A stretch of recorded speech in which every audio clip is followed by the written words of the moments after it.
Si-share ko lang po ito maaring mga kasamahang joyride. Shout out sa inyo mga paps. Nadaanan ko kayo kagabi. So pare-parehas tayo. Papahinga. Yes! So, abay dito tayo sa may likod ng SM Mega Mall. So, dito nag-iintay ng booking. So, nakihintay na rin ako ng booking. Kasi mag-aalis na ito ng gabi. So, ayan, kukwentuhan si Pops. Na-experience daw niya 3 rider silang dumating dun sa pick-up point. So, si Joyride, si Angkas, tsaka si Mobit. Ang ginawa daw nila, so pinakancel nila lahat. Para kasi si Mom daw nagmamadali. So minsan talagang ganyan. Kung sinong mauna, kaya hindi natin masisisi din ang ating mga CS. So okay lang yan. Bawi na lang tayo sa mga susunod pa natin mga ano. Basta ingat lang lagi tayo sa pagbibiyahe. Kahit saan tayo nandun.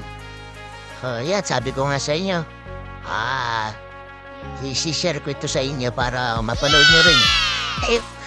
So, kayo lagi ang bida dito sa aking vlog.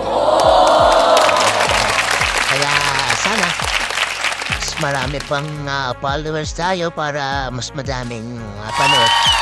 Sa pag-iikot-ikot ko dito, Halong Ortigas na to. So, madaming rider naman dito na lahat tayo, kahit yung pula. Guys, yung sky blue, madami tayong nadyan. Oras kasi na medyo matumal, pero ganun talaga. Pag nagsunod-sunod naman ang booking, talagang tuloy-tuloy. So, naghihintay ng booking maya-maya. May dumating ng booking si Pops, yan. Nasa gawin natin unahan. Sabi ko nga, ikaw yun, paano ito nga sa Lotus? Dami-dami natin, ikaw yung nabulo.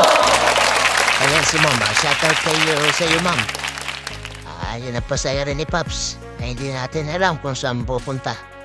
So, lahat halos kami dito, naghihintay lang, pero lahat kami nakatakbo naman. So, tiyagaan lang talaga. Sipag at tiyaga lang. Pag wala tayong tiyaga, ay di walang nilada. Kasabi nga, okay lang yan. Ito si Pops, hayahay. Para sandal po sa kanyang box. Lang yan. Relax lang yan pagka may time. So, huwag kayo mawala ng pag-asa.